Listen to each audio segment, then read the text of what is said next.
Brásin! Mám skvělý plán. Jdu s těma plánama do prdele, fakt. Fajn. Čau. Nazdar.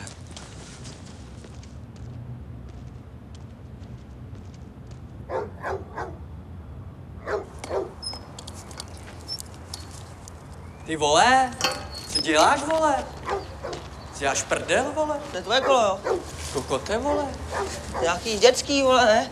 Co to je za nulu, ty vole?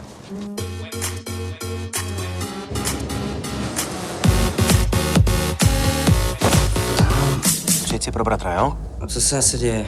To se dá těžko popsat. Setka posraná.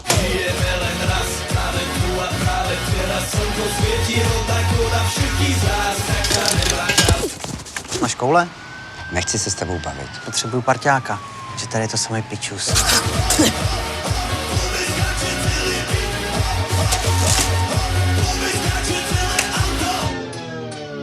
Hele, brášen, vole, jsem teď momentálně, vole, víš jak, na tím nic nedám. Když nedáš, ty vole, tak budu muset jít a vybírat nějakou chatku. Co když tam někdo bude, vole, nějaký dědek? Toho budu muset praštit, vole. To chceš? To je tak pěkný, když se občas lidi sejdou kolem stolu. No hovno.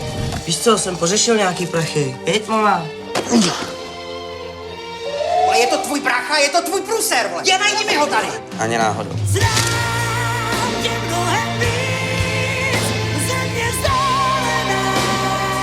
Důležitý je mít plán. Mít plán!